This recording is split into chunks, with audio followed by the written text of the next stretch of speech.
Buenas tardes, vamos a presentar lo que oportunamente fue el resumen de la última clase de puentes, donde se trató el tema del diseño de estribos, pilas y apoyo de puentes.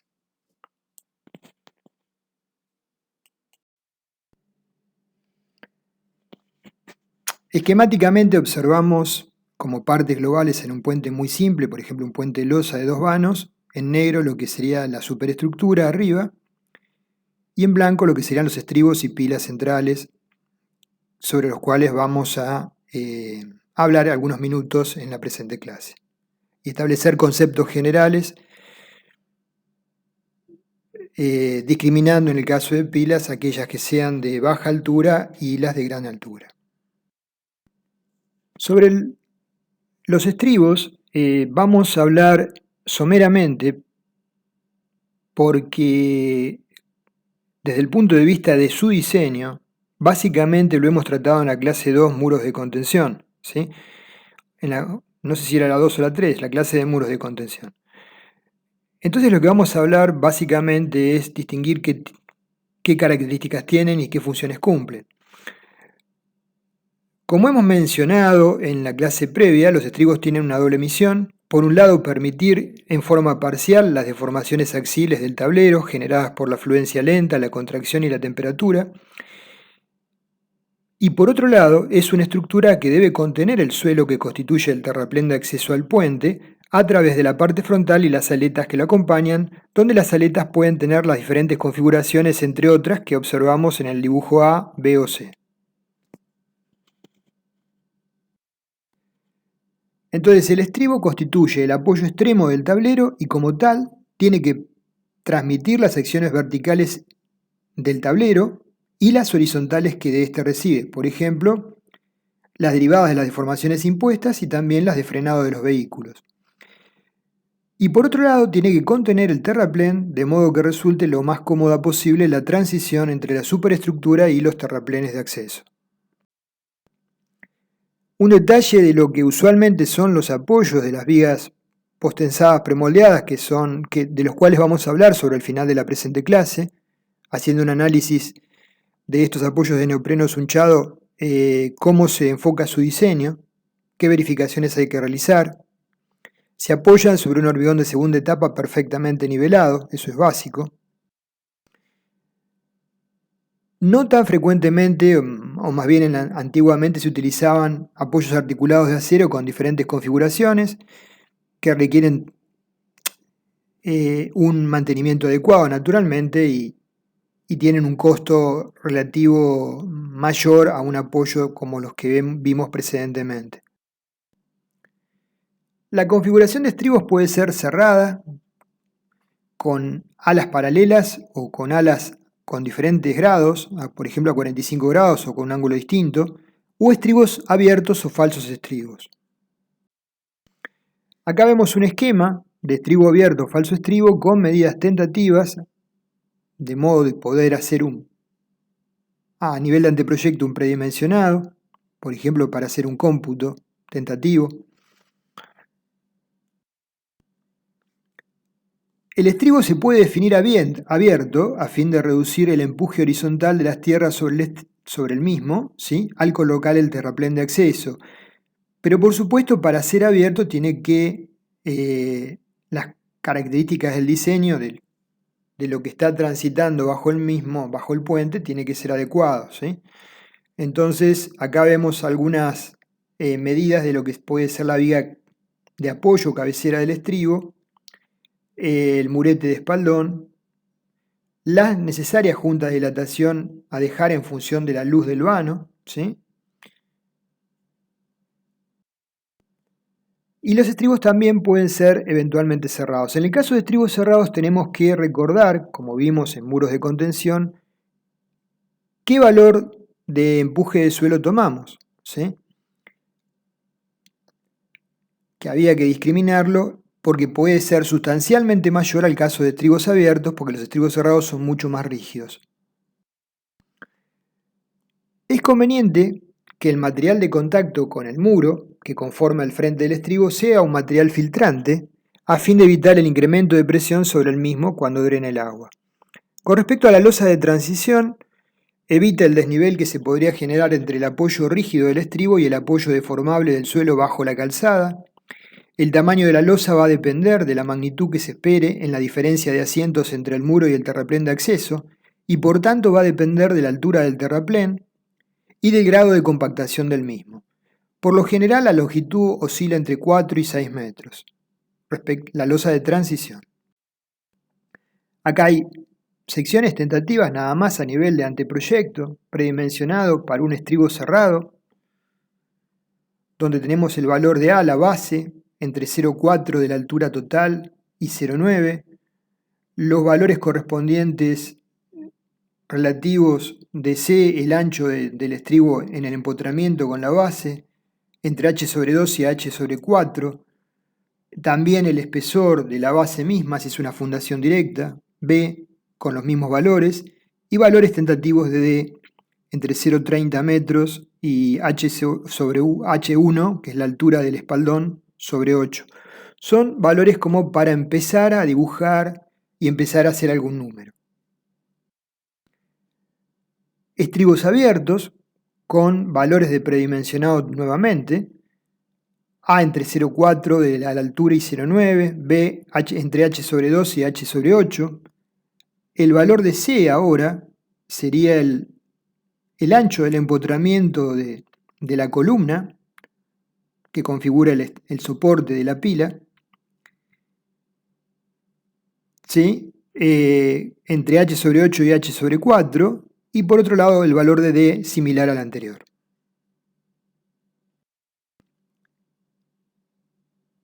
Para evaluar la acción del suelo sobre el estribo, tenemos que, como mencioné anteriormente, evaluar la rigidez del mismo. Si el muro es muy rígido, deberíamos tomar el empuje del suelo en reposo.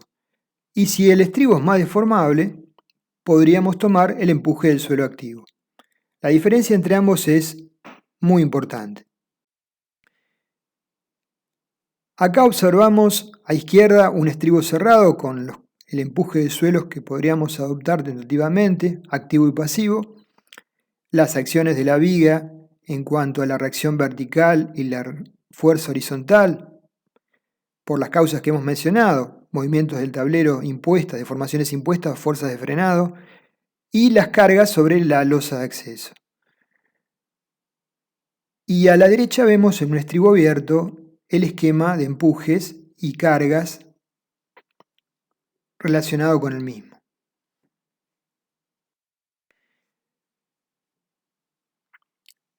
Cuando hablamos de empuje de tierras contenidas sobre el estribo, deberíamos tratar de evitar el empuje hidrostático sobre el trasdós del muro medianero mediante un drenaje adecuado como hemos mencionado. Si tenemos la presencia de agua entre el nivel del terreno natural y por encima de la base de fundación del estribo, se va a incrementar la presión, como vemos en el esquema, por la presión entre los poros de agua, ¿sí?, del suelo sumergido, y tendríamos, por ende, un empuje total como el de la figura de la derecha, incrementándose el valor del mismo, y hay que tener en cuenta eso respecto a primero las verificaciones de estabilidad y luego las consideraciones para tomar las acciones de diseño. La presión sigma que un suelo confinado ejerce horizontalmente se evalúa en términos generales según la siguiente expresión. La presión es lambda h por Q más ρ por h. Q sería la sobrecarga uniforme actuando sobre el terraplén, ρ es la densidad aparente de ese terraplén, h es la profundidad contada de la superficie a que se evalúa la presión, y lambda h constituye el coeficiente de empuje, cuyo valor depende de las características geotécnicas del suelo del terraplén y de la deformabilidad del estribo, como vimos, pudiendo tomar valores de activo o reposo. En general se consideran para el relleno suelos granulares, cohesión nula. El valor del coeficiente de fricción es variable con el grado de compactación.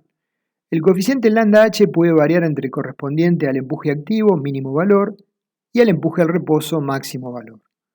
Lambda h para el empuje activo se puede expresar como la tangente al cuadrado de 45 menos el coeficiente phi sobre 2, y para el empuje al reposo lambda h como 1 menos el seno de phi. A modo de ejemplo, para un suelo arenoso con un grado de compactación medio, podríamos tomar, para un predimensionado, naturalmente después haremos el estudio de suelos y tomaremos los valores que surjan del mismo, phi 30 grados, y asociado con esto, lambda h sería 0,33 y para un empuje activo y para empuje a reposo 0,9.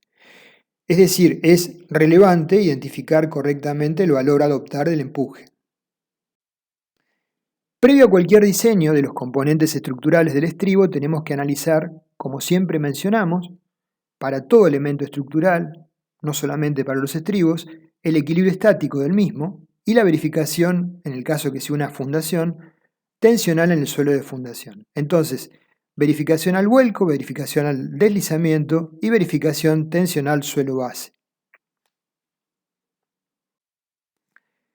En cuanto a la evaluación de las acciones sobre el estribo y sus elementos componentes, tenemos dos grupos de acciones, las que transmite el dintel y las derivadas del terreno que es retenido por el estribo, y naturalmente las que tienen su origen en el peso propio del estribo.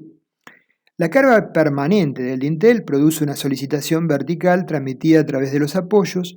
La sobrecarga, con su posibilidad de asimetrías, genera cargas distintas sobre cada apoyo y eventualmente acciones horizontales, tales como son las de frenado, que cada código o reglamento contempla diferentes criterios para determinarlas. Las deformaciones de temperatura, fluencia lenta y contracción solicitan horizontalmente el estribo. La resultante de estas, en general, tiene dirección hacia el vano, dado que las deformaciones de fluencia y retracción suelen ser mayores que las de temperatura, ¿sí? Como vemos en el dibujo. Podríamos considerar la sumatoria de estas más la fuerza de frenado para tener una consideración de la fuerza H total pésima de diseño. Con respecto a los distintos elementos componentes, si bien el estribo es un elemento hiperestático, donde tiene una continuidad estructural los diferentes elementos componentes, para hacer un análisis, si no tomamos un modelo espacial y hacemos un análisis simplificado por elementos, podemos separar al espaldón con un esquema estático como el que vemos, empotrado, ¿sí? Libre, sobre el cual va a actuar la carga permanente, el peso propio del espaldón, más la losa de aproximación, como vemos. El empotramiento es sobre la viga cabecera. La sobrecarga de los vehículos tipo, en este caso hablamos de aplanadora, pero será del vehículo tipo que tengamos de diseño, ¿sí? El camión tipo, los camiones tipo, y las reacciones del muro de vuelta, que incluyen, derivada del empuje de suelos, que incluirán momentos flectores, esfuerzos de corte y esfuerzos de tracción sobre el espaldón, ¿sí? No olvidar la tracción, porque va a requerir de una armadura adicional y un adecuado control de las fisuras.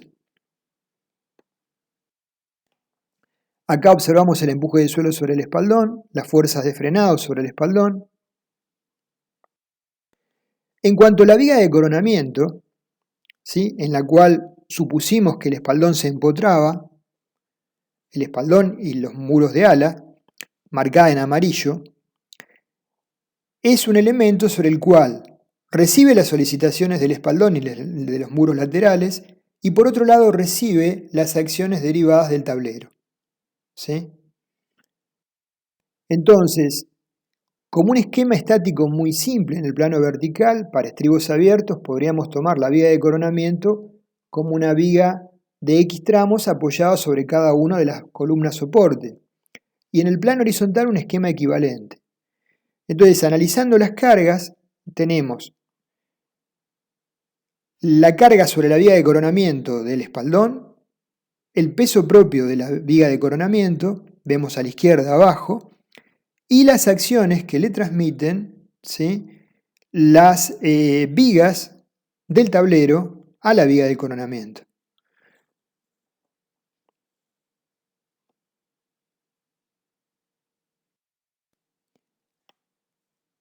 Frente a la sobrecarga sin impacto, tenemos las acciones verticales derivadas de la sobrecarga, las generadas por los momentos flectores, como vemos en el dibujo superior, y frente a las acciones del viento, normal, cuando el viento acciona normal al tablero, tenemos las transmitidas a través de los apoyos a la mencionada viga.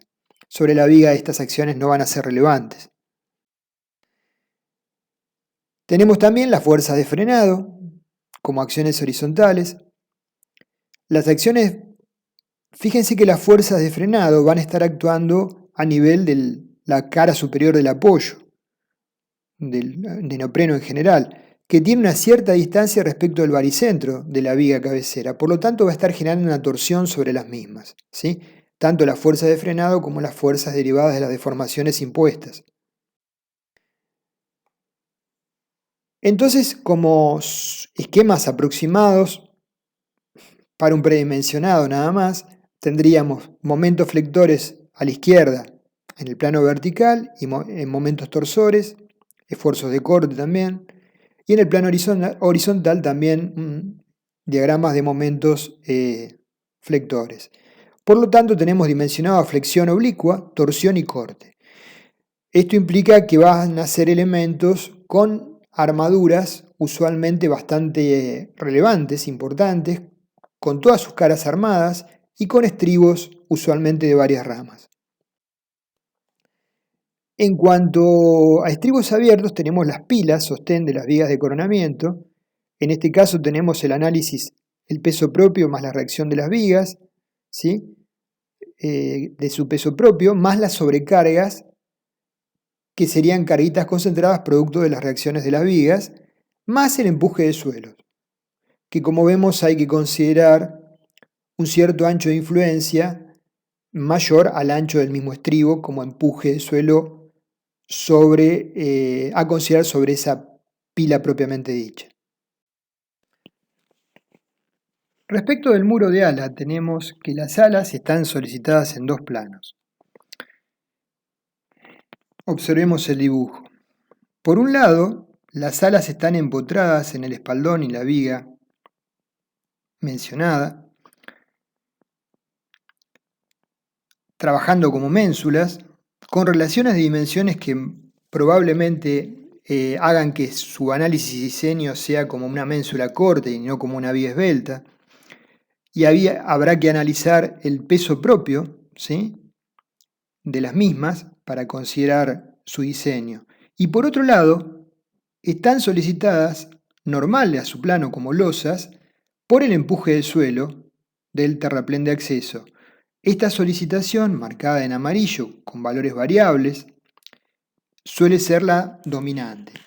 Ambas solicitaciones se suman para definir la armadura de las citadas alas.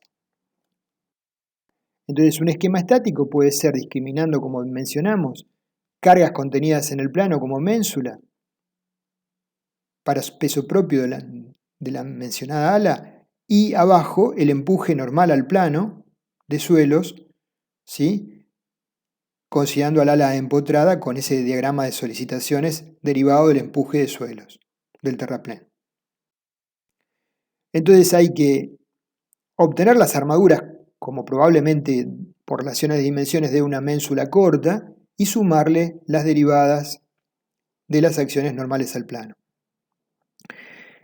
Esto va a terminar arribando un esquema de armado relativamente importante con armadura en ambas caras, ¿sí?, y donde la ménsula, el ala se vincula con el muro frontal, tenemos un nudo rígido que tiene que ser capaz de tomar ese momento de empotramiento, como vemos en el dibujo inferior de la derecha, un posible esquema de armado.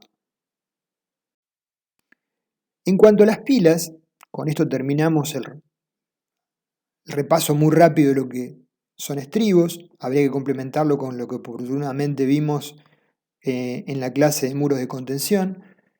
Una pila está constituida básicamente por una viga de dintel, sobre la cual apoyan las vigas del tablero, por columnas, por las fundaciones, que pueden ser directas o cabezales, o fundaciones indirectas constituidas por cabezales y pilotes, por los dados de apoyo de hormigón de segunda etapa sobre los cuales van los panes de neopreno.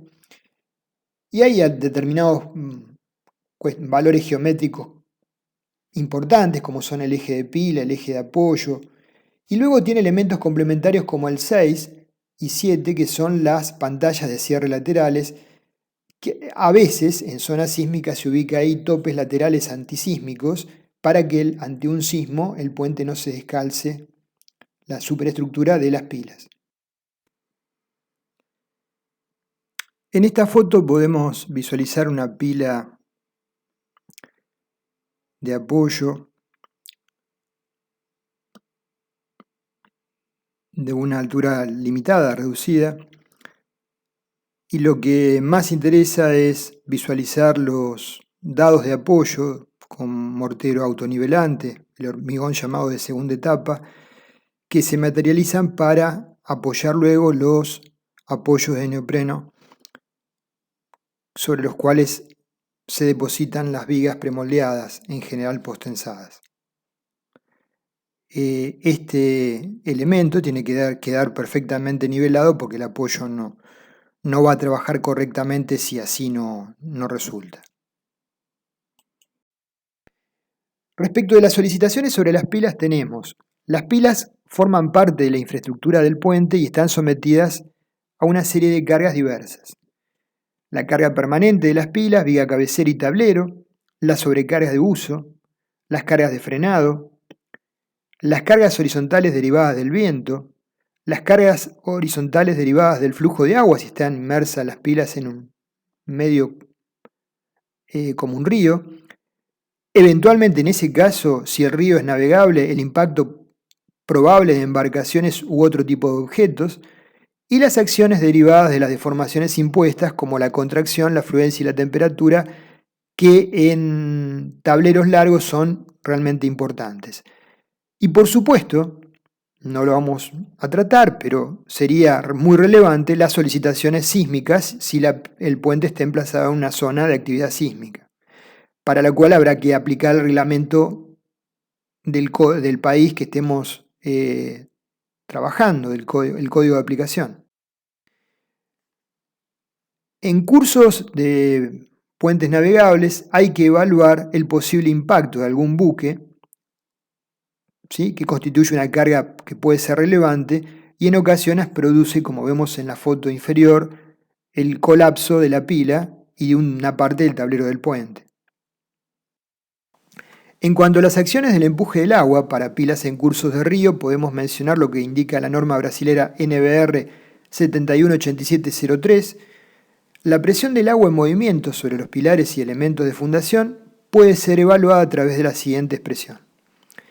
Q en kilonewton metro cuadrado es igual a K por B al cuadrado, donde B es la velocidad del agua en metros sobre segundo y K es el coeficiente adimensional cuyo valor depende de la geometría de la pila y, a modo de ejemplo, para una pila circular sería 0,34. Por ejemplo, para un pilar de sección circular con una velocidad de flujo de agua de 2 metros por segundo, la presión sería la presión equivalente Q igual a 1,36 kN por metro cuadrado. Para secciones rectangulares son menos favorables, el coeficiente K se incrementa mucho, 0,71, y hay que tomar siempre en cuenta aquellos cursos de agua que suelen arrastrar troncos o malezas,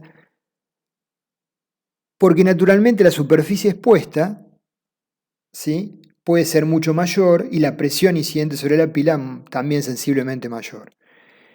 En el caso particular de puentes de planta curva, aparecen, por motivo de los vehículos, cargas centrífugas, ¿sí?, que podemos obtener las fuerzas como vemos en la expresión. La fuerza centrífuga se manifiesta en este tipo de plantas curvas aplicadas al tablero a través de las ruedas de los vehículos.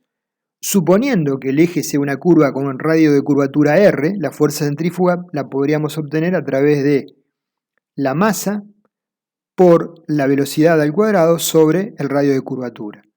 Asimismo, de resultar la pila vinculada rígidamente al dintel de un puente pórtico, el dintel introduce esfuerzos sobre la misma.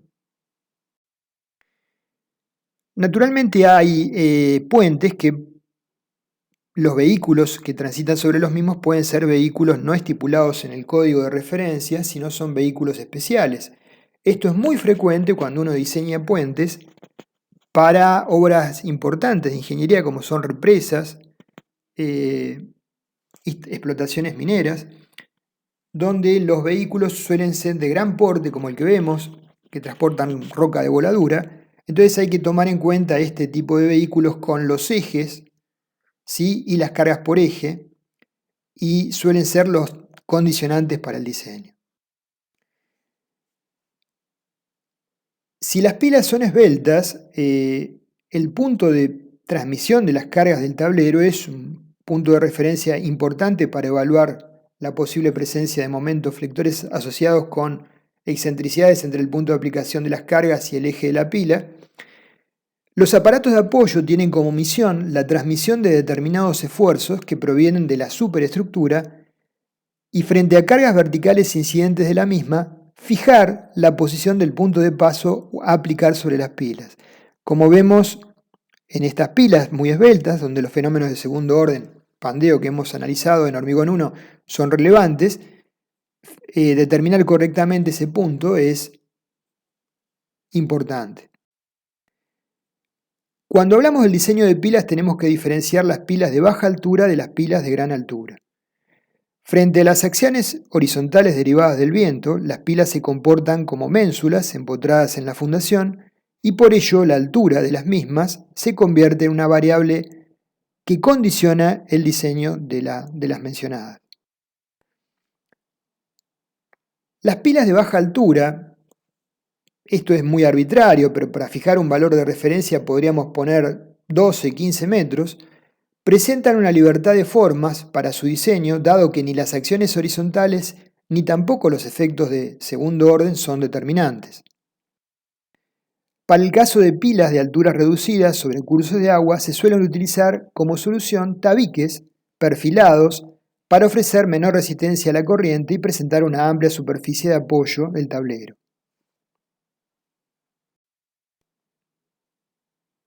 En ambos puentes, el anterior y este es sobre el río Limay, vemos que se adoptó ese criterio. En este caso, por ejemplo, en este puente hubo un impacto de una embarcación que era una balsa que trasladaba equipos pesados de una margen a la otra, que quedó a la deriva y golpeó sobre una de las pilas y bueno, naturalmente constituyó un impacto, una fuerza relacionada con el impacto de la embarcación que no generó daños, ¿sí?, en la pila.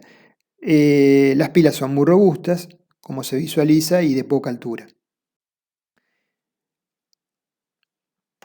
Para puentes vigas, la configuración del tablero se define por lo general mediante la utilización de 3 o más vigas simplemente apoyadas. Para 8,30 metros, usualmente son 4.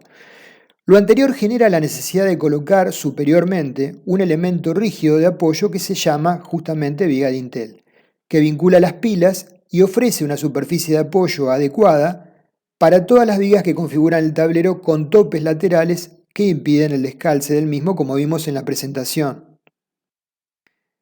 Esta es una viga dintel típica de un puente viga simple.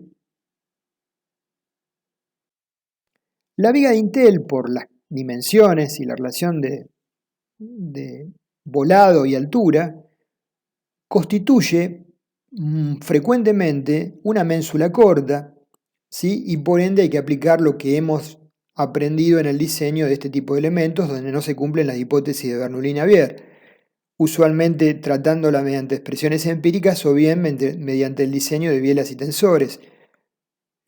Como mencionamos, llevan una armadura de piel, una armadura en todas sus caras y estribos de varias ramas para tomar corte y torsión. Acá vemos una viga dintel prearmada para luego ser hormigonada. Fíjense la densidad de armadura que lleva. Para el caso de puentes de vigas simplemente apoyadas, la viga dintel tiene que tener, como mencionamos, un ancho importante y adecuado para alojar ambos apoyos de vigas concurrentes, a izquierda y derecha, más una distancia C del eje de apoyo de la viga al eje de la pila, ¿sí?, que resulta de la suma de la requerida para el anclaje de la armadura pasiva más el recubrimiento necesario y alojar las placas de apoyo de los cables de la armadura tesa en postensado. Entonces eso define como tal un ancho importante de las pilas. Adicionalmente tenemos que dejar una distancia S entre caras de vigas extremas, en el caso de vigas simplemente apoyadas o vanos discontinuos, en función de las deformaciones por temperatura delta T que puedan experimentar las vigas.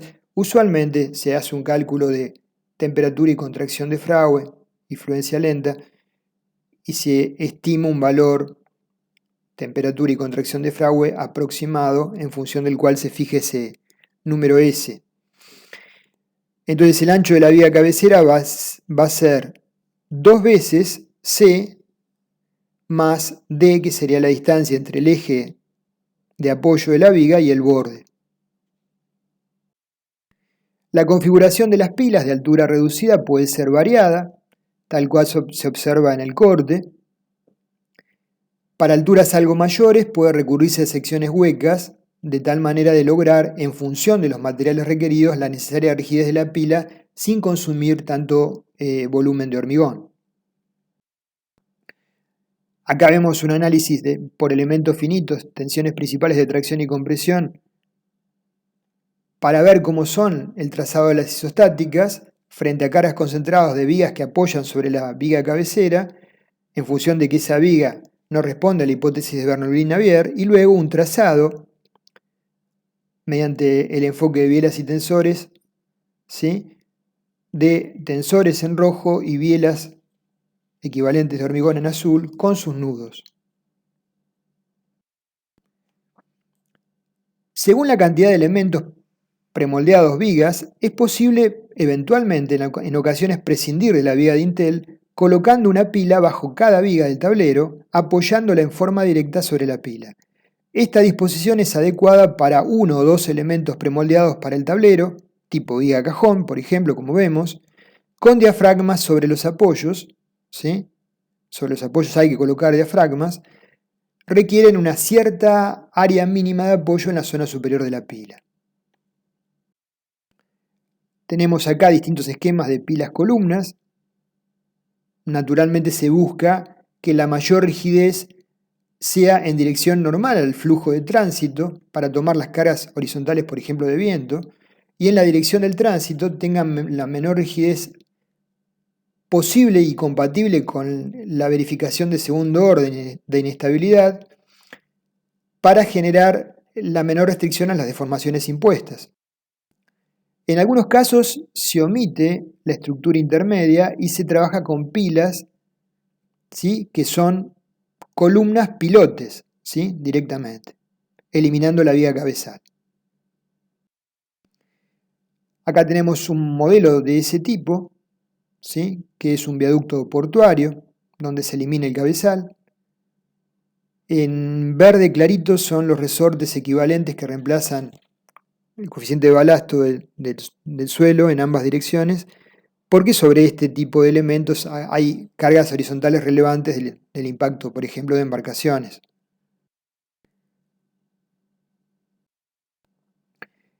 En el esquema más simple, la viga de Intel con las pilas constituyen un pórtico solicitado por un sistema de cargas de peso propio sobre cargas de uso y climáticas. Entonces, haciendo un corte transversal, tendríamos, si tenemos la viga de Intel y dos pilas, a la izquierda un pórtico con voladizos, y haciendo un corte longitudinal tendríamos la viga cabecera y cada una de las pilas con tramos isostáticos. Sobre esta base, haciendo un esquema sencillo, en las cargas en el plano derivadas del peso propio de la viga cabecera y las pilas, las reacciones de viga de peso propio y las reacciones de viga de las sobrecargas, ¿sí?, para lo cual hay que identificar diferentes posiciones de las sobrecargas, que van a generar diferentes valores de P1, en izquierda y en derecha. Va a haber situaciones en que la reacción que transmite el vano de la izquierda va a ser naturalmente distinta de la derecha y va a generar momentos flectores sobre la pila en la dirección del eje del puente. ¿Cómo sería esta situación? La situación pésima sería tener, por ejemplo, un tramo con la totalidad de las sobrecargas máximas aplicadas, el máximo valor de P2, y en el tramo aledaño el valor de P1 asociado con solo el peso propio del tablero, ¿sí?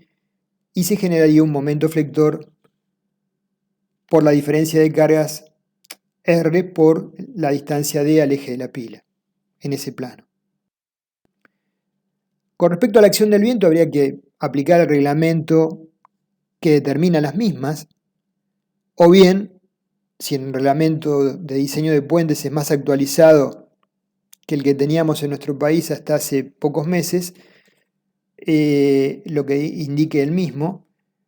Acá estamos reflejando solo como una referencia, nada más lo que indicaba el viejo reglamento de vialidad nacional en nuestro ámbito para cargas de viento en el puente descargado, ¿sí? Sobre lo que es el paquete estructural definido como HE, que sería la altura desde la cara superior de la estructura hasta la cara inferior de la viga, ¿sí? Y entonces si son tramos simplemente apoyadas, la carga total sería 250 kilos por metro cuadrado, que era el equivalente a la acción del viento, por HE, la altura del tablero, por la longitud del mismo, sería L sobre 2 a cada lado. Y para el puente cargado, nuestro viejo reglamento de vialidad nacional, a modo de referencia, establecía a la suma de HL sumaba una altura ficticia de 2 metros que serían equivalente a los vehículos y le aplicaba una carga horizontal de viento de 150 kilos por metro cuadrado. Por supuesto que las cargas derivadas de la acción del viento dependen de dónde esté emplazado el puente, ¿no? Lo sabemos de haber estudiado los reglamentos que definen las solicitaciones de viento. El reglamento vigente para la acción de viento en nuestro medio es el CIRSOC 102-2005. Las acciones horizontales longitudinales derivadas del frenado de los vehículos, según el viejo reglamento de vialidad nacional, sería 0,15 de la carga de una aplanadora por el número de fajas de circulación, en función de lo cual determinamos la cantidad de aplanadoras a colocar, o un 25avo de una carga ficticia que se llama muchedumbre compacta por el ancho de calzada por L, la mayor de ambas, y se indica como una fuerza que tiene el mismo sentido que el eje de tránsito. Entonces, en función de las rigideces de las pilas, si son diferentes las rigideces, cada pila absorberá una porción de esa carga aplicada a HF diferente. HFA más HFE será igual a HF, la carga aplicada de frenado en ese tramo.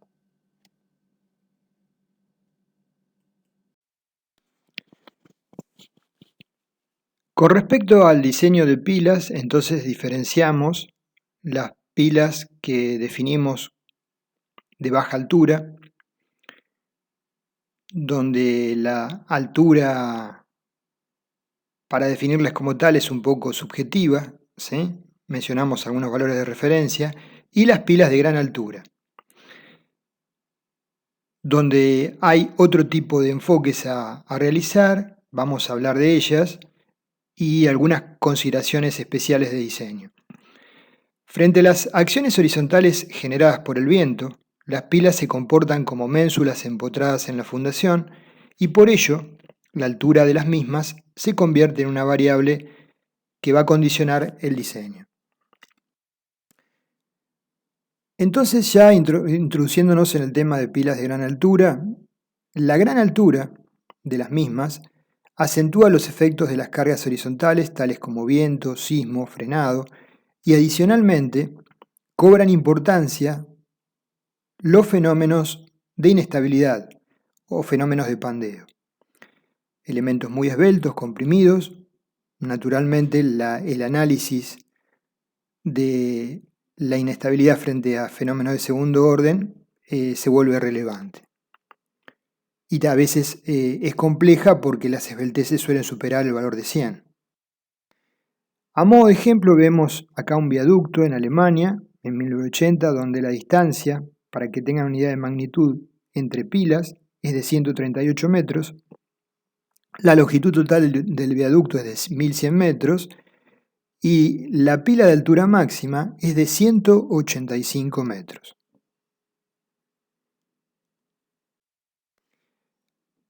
Cuando hablamos ya de alturas de esta magnitud, tenemos que pensar en dotarlas de una rigidez adecuada en ambos ejes principales, por diferentes requerimientos según vamos a ver.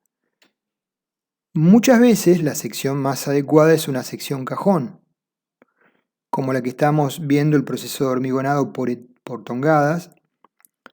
La sección transversal ideal es una ménsula de este tipo, tipo cajón, porque presenta naturalmente un gran radio de giro en ambos planos y es apta para tomar momentos flectores según también ambos planos principales. Jugaremos con la sección cajón con la mayor dimensión en la dirección normal al eje del puente, porque va a ser la más severamente solicitada, y en la dirección del eje del puente vamos a asignarle una dimensión compatible con la verificación ante el pandeo. Hay ciertas consideraciones respecto de excentricidades mínimas en pilas elevadas. Acá tomé un comentario, un artículo del ingeniero Arenas y otros colegas del artículo mencionado al pie, que dice lo siguiente: las cargas aplicadas a las pilas tienen que considerarse que actúan con excentricidades iniciales mínimas, que serían excentricidades accidentales según lo que hemos visto nosotros en nuestro código, que cubran posibles errores de construcción y desviaciones de la directriz debidos, por ejemplo, a la persistencia de un viento dominante o a la diferencia de soleamiento entre dos caras de la pila. Al verificar las pilas de un viaducto de Magnan, su proyectista considera un defecto de rectitud en las mismas de valor de 1 milímetro por metro, lo que supone una excentricidad de 10 centímetros en su cabeza. En otro viaducto, con pilas de 70 metros, se introduce un error de verticalidad de 15 centímetros en la cabeza, lo que supone unos 2 milímetros por metro de desviación. El autor mencionado en la referencia 14 da indicaciones para estas excentricidades mínimas considerando defectos de verticalidades de la directriz, por ejemplo igual a 0,5 milímetros por metro, defecto de rectitud resultante de un radio de curvatura medio igual a, por ejemplo, 200 veces la altura de la pila, y a su vez efecto térmico gradiente lineal de 10 grados entre ambas caras de la pila. Este tipo de consideraciones, excentricidades accidentales, se magnifica en este tipo de estructuras a pesar de que la calidad de ejecución y el control es mayor por las dimensiones de las cuales estamos hablando y por los efectos que van a tener dichas excentricidades. Entonces, no podemos ignorar en el proceso de análisis, de cálculo, de diseño, que van a existir excentricidades accidentales. Luego adoptaremos un criterio sobre qué valor tomamos para las mismas. Con respecto en el caso de pilas cuyo tablero avance por voladizos sucesivos hacia ambos lados, tendríamos que analizar sobre la misma pila las cargas y solicitaciones que se producirán durante dicho proceso.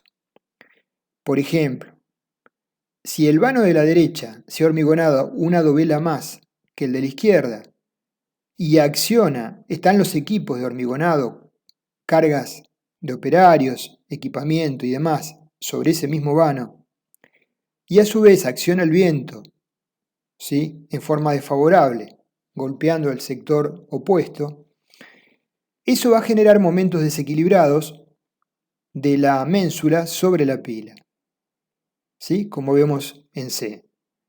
Y esa consideración tenemos que tomarla en cuenta al diseñar la vinculación de la ménsula con la pila y luego será transmitida la misma.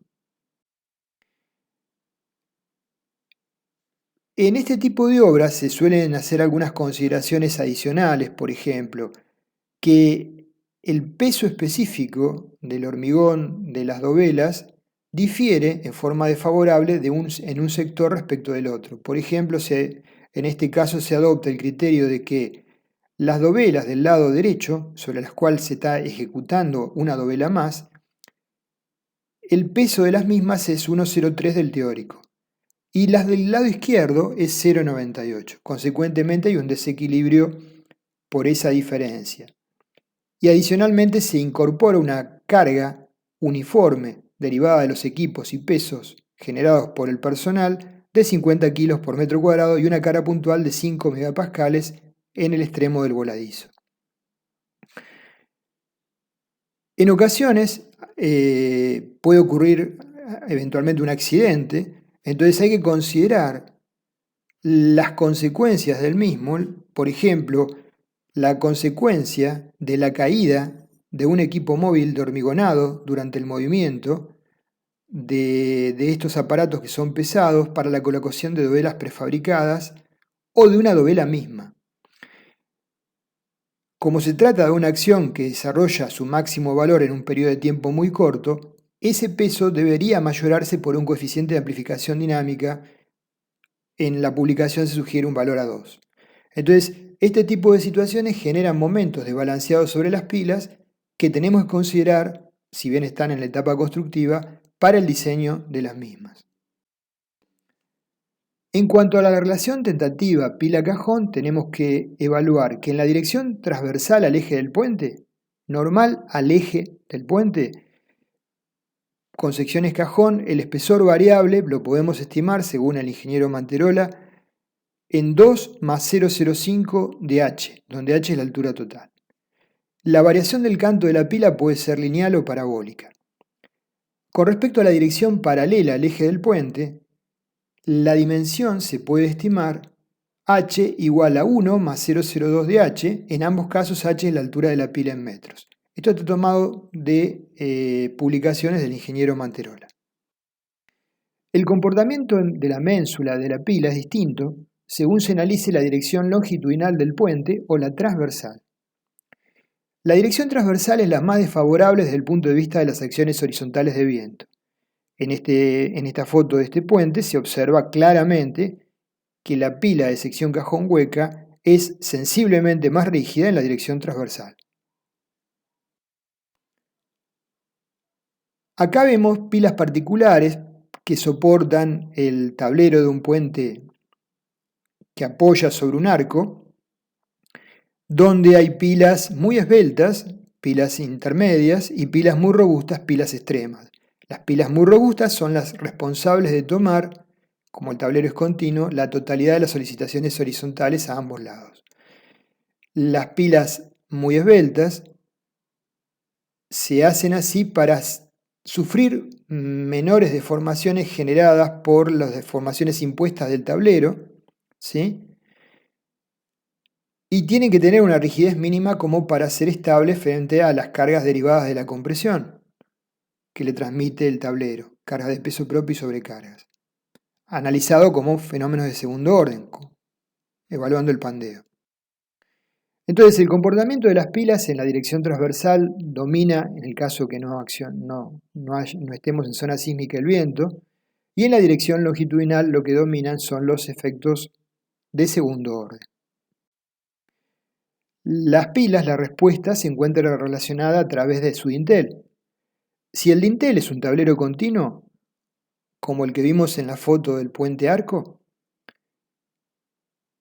funciona como una gran viga elástica que reparte las cargas horizontales entre las pilas en función de la rigidez de las mismas. Entonces, en un valle en B, frente a un viento transversal, tendríamos pilas igualmente distanciadas, pero de alturas sensiblemente distintas. Se incrementan las cargas sobre las pilas de menor altura y se descargan las pilas de mayor altura. Es decir, si el tablero es continuo cuando el viento acciona normal al mismo, si fueran vanos isostáticos, ¿cómo obtendría la solicitación sobre una de las pilas más esbeltas? Tomando la mitad de las distancias, 35 metros a izquierda y 35 metros a derecha, aplicando el código de acción sobre puentes que estemos analizando en nuestro país, cualquiera sea el mismo, la acción del viento sobre una determinada altura con una determinada presión, y esos 70 metros, con esa presión, resultarán de la fuerza horizontal aplicada sobre la pila. Eso sería por áreas de influencia y sería lo lógico cuando son vanos simplemente apoyados. Ahora, cuando el tablero es continuo, esa situación no ocurre y estaríamos cometiendo un error importante desde el punto de vista de la inseguridad. Lo que vamos a observar haciendo un pequeño modelo muy básico es, para que lo visualicen, es que se incrementan las solicitaciones en las pilas de menor altura porque son más rígidas y se descargan las pilas de mayor altura porque son las más flexibles. En valle en U, con poca profundidad y gran longitud, con pilas de similar altura, el tablero poco ancho, entonces acá sí podemos asumir como una buena aproximación que las pilas son ménsulas aisladas y que el ancho de influencia es 40 metros para cada una, y sobre esa base obtener la carga resultante normal al eje del puente sobre la cabeza de cada pila. En este caso podríamos asumir esa hipótesis simplificativa como razonable, aceptable. Acá estamos viendo la deformada del tablero para ambos casos. En el caso A, la pila central se deformaría entre A y A segunda si trabajase como una pila aislada, porque es la pila más alta. Pero la deformada real que encontramos es menor, es entre A y A', justamente porque el tablero, que funciona como una viga en ménsula horizontal, con gran rigidez, descarga la pila más alta A y retransmite las cargas a las pilas cercanas. Por el contrario, en un caso en valle en U, la situación en cada una de las pilas es muy semejante en función de las áreas de influencia. El tablero no cumple una función importante para redistribuir cargas entre las mismas. Entonces, como dijimos, en la dirección longitudinal domina el análisis de la inestabilidad o pandeo y el análisis de las deformaciones que se imponen sobre las pilas derivadas de los fenómenos propios del hormigón, contracción, fluencia y de una variable que tiene que ver con cualquier material, que es la variación de temperatura. Respecto de las deformaciones impuestas, los puntos del dintel que están en contacto con las pilas van a arrastrar o no a estas en función de su vinculación. Si la vinculación de las pilas con el dintel es de empotramiento o articulación simple, las pilas y los estribos se van a ver arrastrados por las deformaciones que experimenta el dintel. Los esfuerzos serán tanto mayores cuanto mayor sea la rigidez de las pilas y los estribos. Por ello, visualizamos la foto que estamos observando, pilas que son secciones cajón en la zona inferior y en la zona superior quedan como huecas con tabiques solo que le otorgan rigidez en la dirección normal al eje del puente. Por ello es mejor que las pilas no posean una rigidez importante en la dirección longitudinal. Esto se limita por la condición de inestabilidad en ese plano frente a las cargas gravitatorias o pandeo. En pilas en tipo cajón, entonces, en la zona inferior tendremos habitualmente secciones cajones cerradas, zona de empotramiento, y en la sección superior, con tableros continuos, desaparecen los tabiques laterales según el eje del puente, menor rigidez longitudinal. Esto lo vamos a ver cuando crucemos puentes de este tipo, observémoslo para ver si es tan así como lo estoy mencionando. Sección cajón, eliminando los tabiques laterales en la zona superior, menor restricción a las deformaciones impuestas. Estos gráficos están tomados justamente del libro del ingeniero Manterola. A veces, la alternativa para lograr pilas con menor rigidez en el plano del eje del puente son secciones aisladas, cada pila 2 secciones doble T o secciones rectangulares. Pero en estos casos hay que hacer un análisis muy preciso de la inestabilidad de segundo orden, ¿sí? Porque son elementos muy esbeltos. Acá vemos una foto de un puente en donde se visualiza lo que estábamos mencionando, reducción de rigidez en la zona superior de las pilas en el sentido longitudinal para reducir los efectos de las deformaciones impuestas sobre las mismas. Frente a las deformaciones impuestas se actúa de dos formas. Se colocan dos o más juntas de dilatación en el dintel. Siempre existen naturalmente juntas en cada estribo para controlar los movimientos relativos entre la superestructura y las pilas y estribos. Con respecto a las juntas en el dintel, vemos abajo las vanos tipo Herbert, que ya lo mencionamos. En segundo lugar, se actúa sobre el tipo de apoyo deslizante y de giro, de forma que se reduzcan los efectos de las deformaciones impuestas y se puede hacer frente a las acciones que son necesarias tomar, como viento, frenado, fuerza centrífuga, etc. Se suelen utilizar apoyos de neopreno. Estas placas están formadas por un conjunto de placas de elastómeros asociados con un conjunto de placas de acero por medio de adhesivos. Vemos un apoyo de neopreno apoyado sobre el hormigón de segunda etapa y un apoyo cortado donde se ven las capas de neopreno y las capas de acero intermedias. Vamos a hacer un pequeño juego, un ejemplo, para que ustedes vean en un modelo sencillo el fenómeno de las pilas que les mencionaba.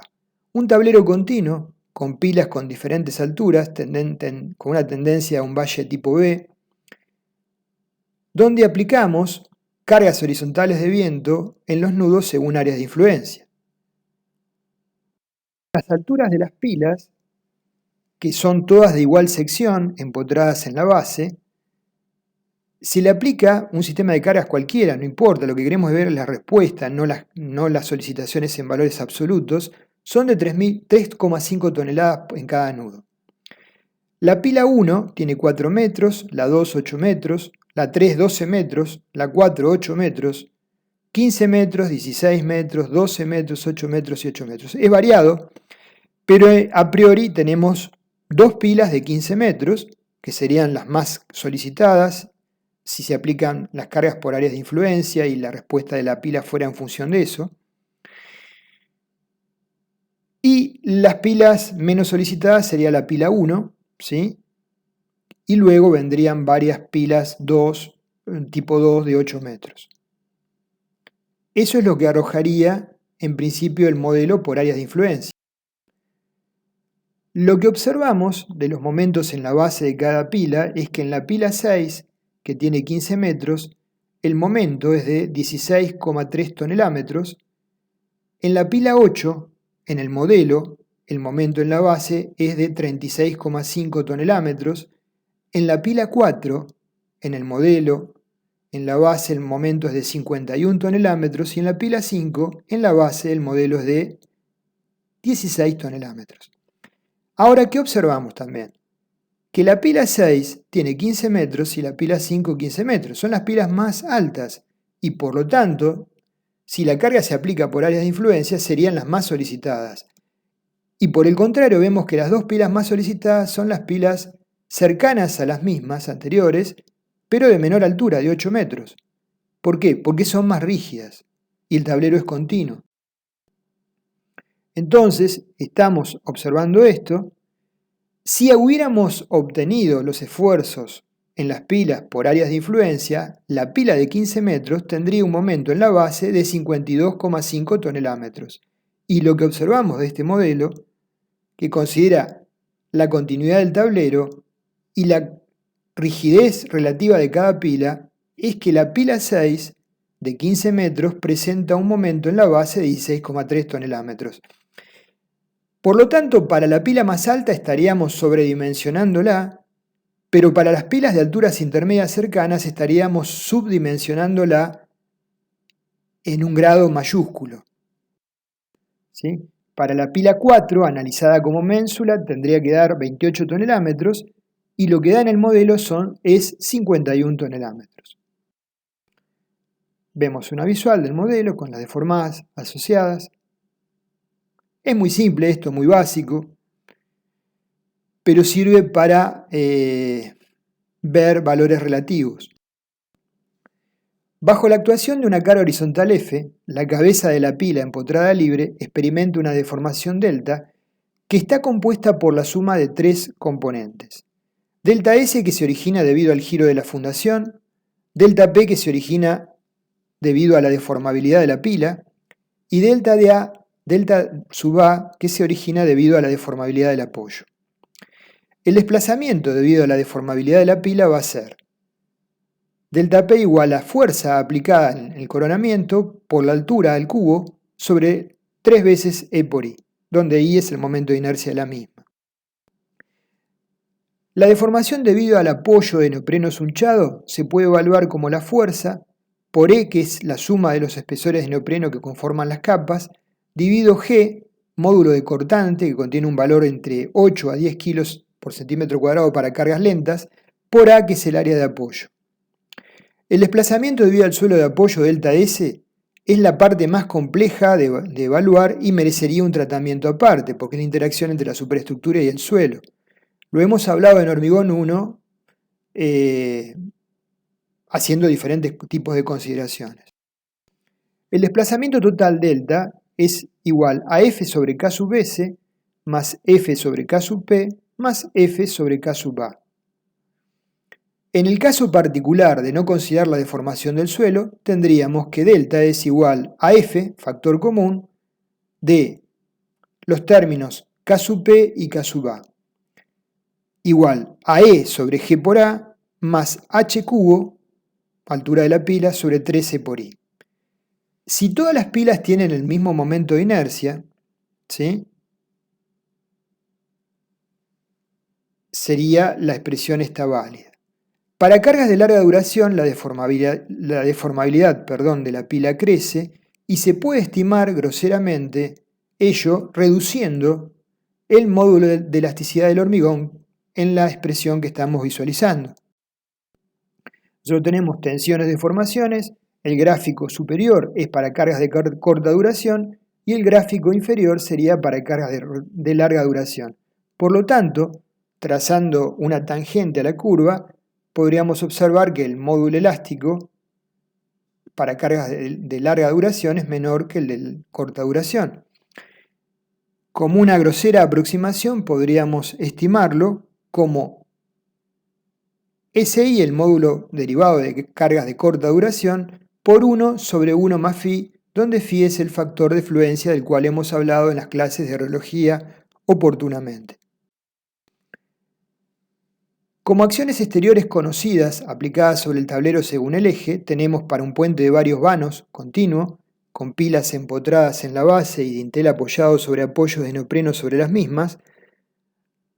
Si el sistema estuviera constituido por pilas de igual altura, el tablero se va a mover como un cuerpo rígido según el eje de tránsito longitudinal, igualando los corrimientos que se producen en la cabeza de todas las pilas, a un valor delta, al moverse como un cuerpo rígido, bajo la acción de una carga exterior resultante conocida F. ¿Sí? Esa carga resultante conocida F se va a repartir en la cabeza de cada pila en función de la rigidez de cada pila. Va a ser igual a la sumatoria de K sub I, rigidez de la pila I, por Fi, la fuerza aplicada en la cabeza de la pila en la dirección del tránsito. Esto es lo que estoy mencionando. El tablero se moverá como un cuerpo rígido según su eje longitudinal, igualando los corrimientos que se producen en las cabezas de todas las pilas a un valor delta, bajo la acción de una fuerza, supongamos de frenado, F. La fuerza aplicada por las acciones exteriores longitudinales sobre la pila I sería igual a delta, entonces, como vimos, por 1 dividido E sub I sobre G por AI más HPI sobre 3E por el momento de inercia I sub I. Por lo tanto, la constante mencionada es el término entre paréntesis, y de ello surge que la fuerza sobre la cabeza de la pila genérica I va a ser igual a K por delta, donde delta es el desplazamiento de la cabeza de la pila. Nos meteremos en la parte final de la clase hablando brevemente del tema de apoyo de puentes, ¿sí? Ya habíamos mencionado las diferentes partes de un puente simple, superestructura e infraestructura. La superestructura transmite las cargas a la infraestructura a través de los apoyos, ¿sí?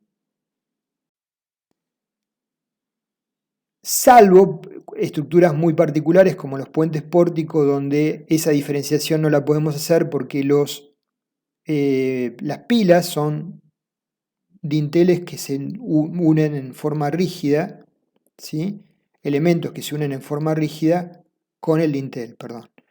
Entonces conforman nudos que transmiten momentos flectores. Los aparatos de apoyo vinculan determinadas partes de la superestructura, permitiendo determinados movimientos previstos en el proyecto, por ejemplo, variaciones de temperatura del tablero, deformaciones por contracción de fragua, esfuerzos de pretensado sobre la estructura y fluencia lenta, o al menos permitiéndolo en forma parcial. En las estructuras de edificios usuales no se utilizan, por lo general, aparatos de apoyo. Se modelan los apoyos y calculan, idealizando las fundaciones ya sea como articulaciones o empotramientos, o bien como empotramientos elásticos, evaluando el grado de empotramiento.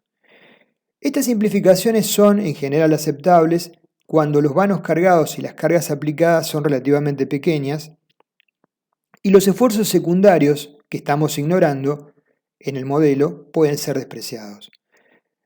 En general en puentes, los modelos adoptados tienen que representar adecuadamente el comportamiento estructural y los apoyos reales colocados tienen que cumplir con las hipótesis de diseño adoptadas para los mismos.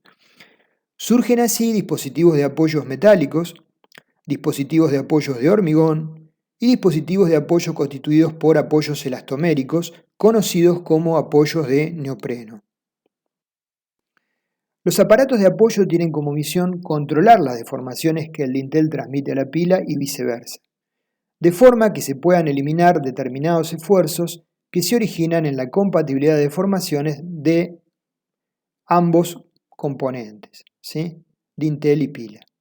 Se presentan un conjunto de cargas horizontales que sí deben ser tomadas por los apoyos y transmitidas a la infraestructura, tales como cargas de frenado, fuerzas centrífugas, cargas incidentes de viento y solicitaciones sísmicas.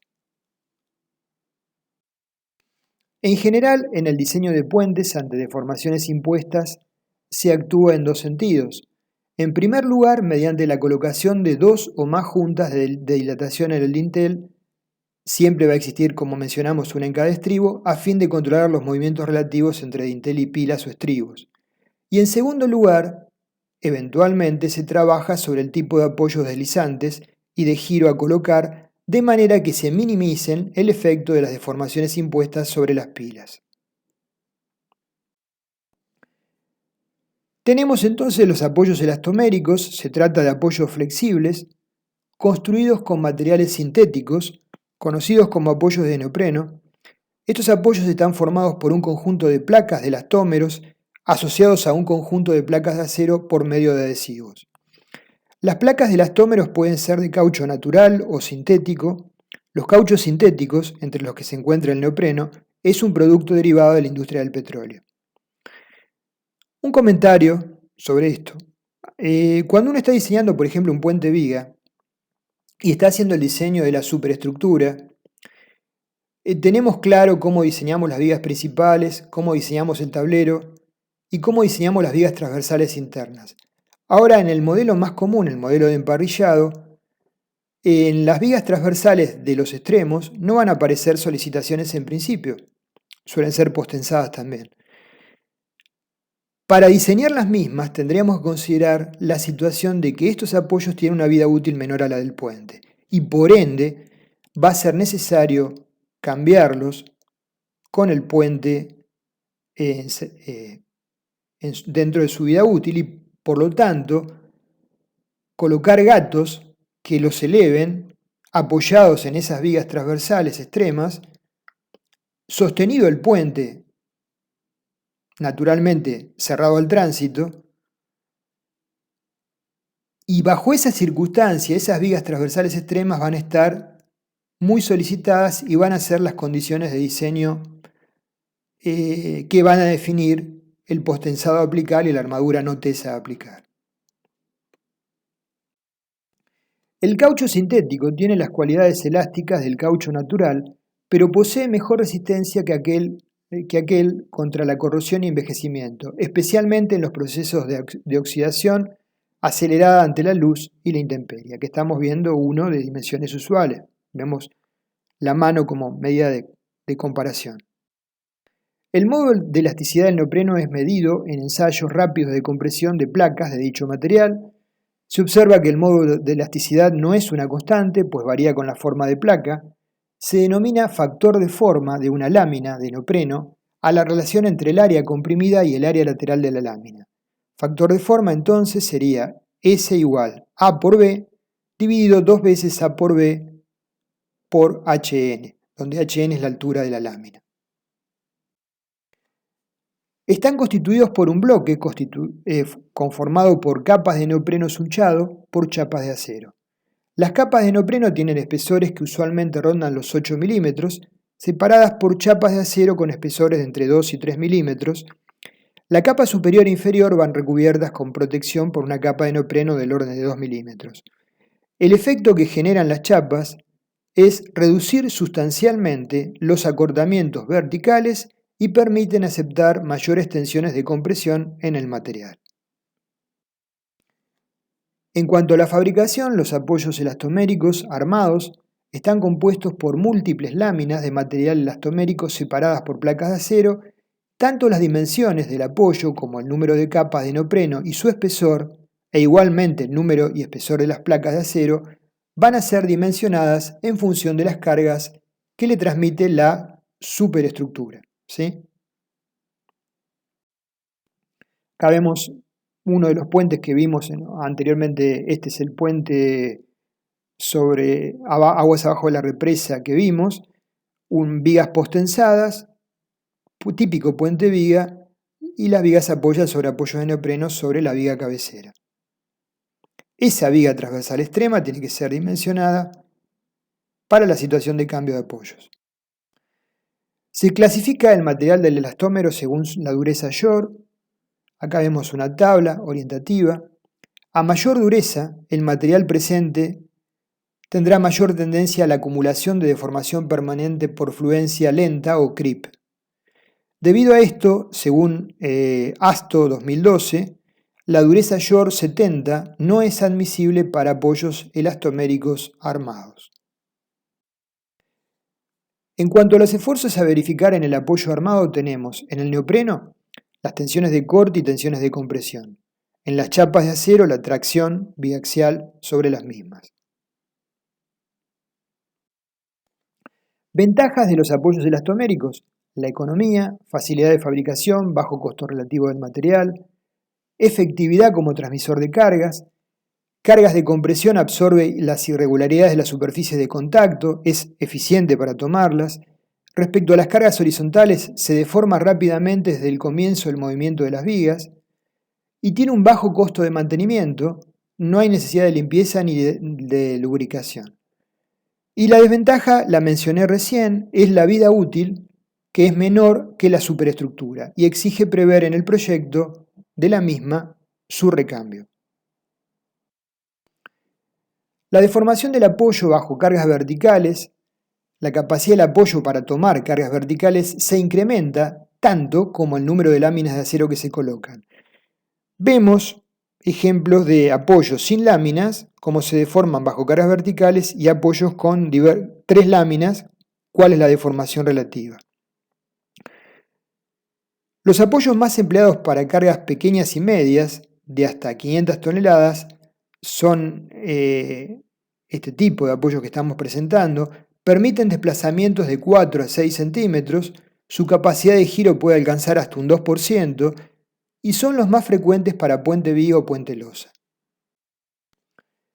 Como conceptos básicos, en general están constituidos por planchas de elastómero que se alternan con chapas de acero vulcanizados con la goma.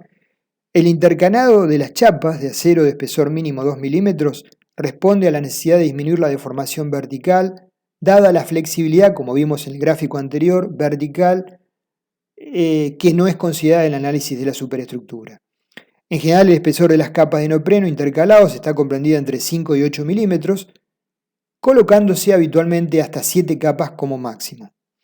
Un parámetro importante en el diseño de estos apoyos es el módulo de elasticidad transversal del elastómero G, que relaciona la fuerza horizontal aplicada al apoyo con el desplazamiento horizontal del mismo. El desplazamiento horizontal, o la resistencia al mismo, presenta la característica de variar linealmente hasta un cierto valor a medida que aumenta la carga, y luego entra en un rango no lineal y crece mucho más rápido con el aumento de la carga. Esto genera un problema, naturalmente, si no es tomado en cuenta. Para evitar esta incursión en el campo no lineal, se fija para G un valor máximo que depende de la velocidad de aplicación de las cargas. Para cargas de acción lenta se toman valores de entre 8 y 12 kilos por centímetro cuadrado, en tanto que para acciones instantáneas, tales como frenado, viento o sismo, se adopta para G un valor de entre 16 y 24 kilos por centímetro cuadrado, el doble. Para que el funcionamiento del apoyo sea correcto, no se debe producir el deslizamiento de la superestructura sobre el neopreno, ni tampoco el de este último sobre la subestructura. Por ende, tiene que haber presiones verticales mínimas y máximas. Las presiones verticales máximas se limitan al siguiente valor, menor que 150 kilos por centímetro cuadrado. Con respecto al giro admisible, el desplazamiento delta E debido a una carga vertical tiene que ser mayor que el desplazamiento delta E sub 1 debido al giro del apoyo.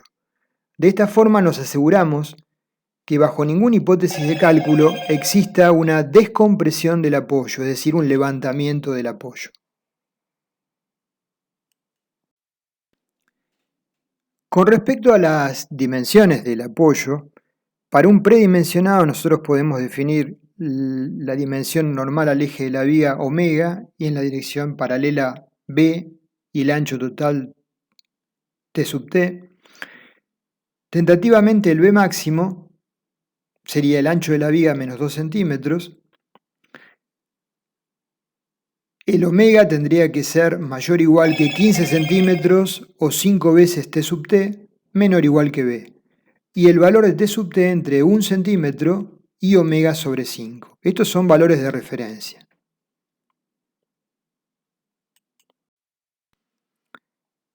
Bueno, acá estamos representando la viga cabecera, las vigas apoyadas y esquemáticamente el apoyo con la definición que hemos dado recién. En cuanto a las cargas verticales, si llamamos P sub G al peso propio y P sub Q a las sobrecargas, donde definimos a P sub G como la carga de tablero, vigas principales, vigas riostras, y P sub Q, las derivadas de las sobrecargas, serían generadas por, naturalmente, el tipo de vehículos que tomemos en nuestro reglamento como cargas de aplicación. En nuestro viejo reglamento eran aplanadoras y muchedumbre compacta y sobrecargas sobre veredas. En el código ASTOS será camiones tipo, ¿sí? En todo caso hay que referenciarlo al reglamento con el cual estemos trabajando. Así tendremos una carga total Q igual a la sumatoria de ambas. Como reacción de apoyo, B, si suponemos que Q es la carga total sobre el tablero y hay n cantidad de vigas, asumiendo que cada una transmite una reacción igual en forma proporcional, tendremos que la reacción de apoyo será igual a la reacción total Q dividido el número de vigas por 2. Entonces tenemos lo que mencionamos. Por supuesto que la nomenclatura habitual es que peso propio la definamos como D y las sobrecargas como L, ¿sí? Donde eventualmente pueden tener diferentes tipos de nomenclaturas las sobrecargas. Bueno, con el código ASI 318 sobre techo no accesible será LR, sobre niveles intermedios L, etc. La tensión de compresión en el neopreno sigma se obtiene entonces como B dividido omega por B, el área del apoyo, con la tensión admisible del neopreno entre 70 a 120 kilos por centímetro cuadrado, Determinada la tensión admisible y adoptada la dimensión B, podemos definir el valor restante omega. Al apoyo predimensionado se le deben realizar las siguientes verificaciones: máximo corrimiento delta L, máxima deformación del espesor y deslizamiento. En cuanto al máximo corrimiento delta L, es producido por la variación de la longitud de la viga debido a acciones térmicas, acciones estáticas como frenado o riológicas como la contracción y la fluencia. Entonces, en cuanto a la variación de temperatura, delta T, se puede considerar para vanos simplemente apoyados que es igual a la longitud del vano sobre 2 por alfa por delta T.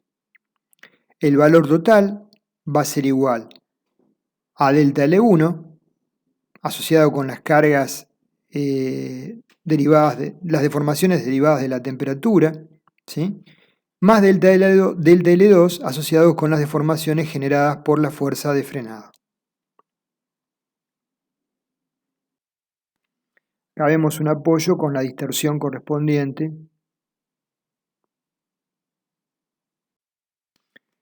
Con respecto a las fuerzas de frenado, acá nuevamente hay que recurrir al código o reglamento de aplicación. En nuestro caso tomé como referencia nada más las fuerzas definidas por el viejo reglamento de vialidad nacional que decían la mayor de F1 igual a 0,15 el peso por el peso de una aplanadora por el número de aplanadoras a colocar, número de fajas, o un 25avos de la carga de la muchedumbre por la superficie de calzada.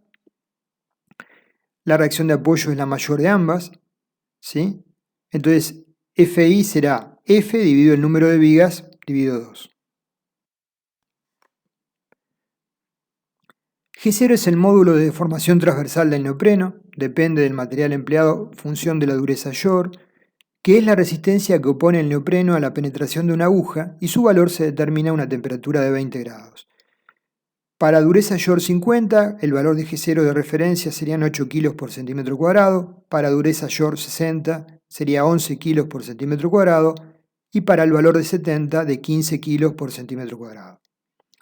G0 se evalúa como la tensión sobre la distorsión, o sea, F dividido BW, el área, dividido delta L2 sobre T. Cuando la temperatura desciende de 0 grados, el apoyo se rigidiza. A falta de datos, se pueden multiplicar los valores vistos de G0 por un factor igual a 1 menos T con T negativo por debajo de 0 grados sobre 25. Despejando tenemos que delta L2 será igual a F por T dividido G0 por B por W. El corrimiento total es delta L. Obtenido delta L, como delta L1 más delta L2, tenemos que verificar que la tangente del ángulo de distorsión, delta L sobre L, no sea mayor a 0,5. ¿Sí? O sea, delta L sobre L menor que 0,5. Para cargas instantáneas el límite es 0,7. En cuanto a la deformación del espesor delta, la deformación del espesor del neopreno depende de la dureza del material, de la carga unitaria y del factor de forma que mencionamos. Para verificar esta deformación existen ábacos para cada dureza, a los cuales se ingresa con los valores de la carga unitaria Q y el factor de forma T, y se obtiene la deformación porcentual del espesor.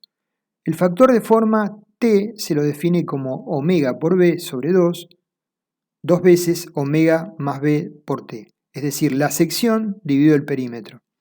Y la carga unitaria Q se define como B dividido omega por B. En unidades de tensiones. Se puede presentar dos casos al ingresar al ábaco. Si las dimensiones adoptadas verifican que delta L sea menor que 15% por T, para cualquier dureza, es conveniente elegir la dureza más baja para tener menor deformación permanente. Si ninguna dureza cumple, hay que redimensionar el apoyo modificando las dimensiones en planta omega o utilizar neoprenos armados. Lo más frecuente es utilizar neoprenos armados. Acá vemos la tabla que les comenté con valor de K, relación entre presión específica y deformación, paro dureza Short 60, factores de forma, las diferentes curvas 4, 3, 2,5, 2, 1,8, 1,6, ¿sí? Y cómo calculamos el factor de forma y la carga unitaria para definir Q. Entonces, de esta manera estamos definiendo, ¿sí?, el límite de deformación porcentual, o sea, la deformación porcentual del espesor, donde está marcado el valor límite, menor que 15% del espesor total. En cuanto a la verificación al deslizamiento, debido a las fuerzas horizontales, el apoyo de neopreno sufre una distorsión en su altura. Según vimos, la misma no debe superar el límite tangente de alfa menor que 0,5. Esto constituye la verificación del corrimiento máximo. Adicionalmente, el neopreno tiene que ser capaz de transmitir esta fuerza sin deslizar. Para ello se realiza el cálculo del corrimiento admisible sin deslizamiento, delta, que soporte el apoyo. Delta es igual a 0,2 por PG por T sub T sobre B por W, el área del apoyo, por X dividido G0. Donde X es un factor que depende de la temperatura mínima, según la tabla, entre menos 7 grados y menos 20 grados, debiendo verificarse que delta sea mayor que delta L. En caso contrario se producirá deslizamiento y para evitarlo se puede adoptar un menor valor de G utilizando un material de menor dureza. Para evitar el deslizamiento entre las caras de la viga y la pila también debe cumplirse que exista para el puente descargado un mínimo valor de compresión permanente, o para la situación más desfavorable de descarga, sigma igual a B, la reacción de la viga sobre la sección del apoyo, mayor o igual que 20 kilos por centímetro cuadrado. En cuanto a las características del acero de las chapas, el acero empleado tendrá un límite elástico no menor a 2.400 kilos por centímetro cuadrado y una tensión de rotura no menor a 4.200 kilos por centímetro cuadrado. El dado de apoyo, que ya lo mencionamos, es un hormigón de segunda etapa. Se sugiere resistencias características no menores a 300 kilos por centímetro cuadrado, como mínimo 5 centímetros mayores a cada lado del apoyo y una altura no menor a 6 centímetros. Un esquema de una viga sobre apoyos con el dado de hormigón de segunda etapa. En algunos casos particulares se requiere de apoyos de neopreno anclados. Se utilizan estos apoyos en las siguientes situaciones. Cuando la superestructura tiende a deslizar por encima del apoyo, H mayor que mu por N, donde mu es el coeficiente de rozamiento entre la superestructura y el neopreno, y N es la fuerza vertical asociada con H, con el sistema de cargas H, o cuando las tensiones verticales medias de compresión sobre el apoyo estén comprendidas en valores menores que 20 kilos por centímetro cuadrado, entre 10 y 20 kilos. Consiste en incorporar al apoyo de neopreno en sus partes inferior y superior placas de acero de espesor mayor a las cuales se le suelden pernos del mismo material que se anclan en la superestructura y en las pilas de apoyo, como vemos en el dibujo.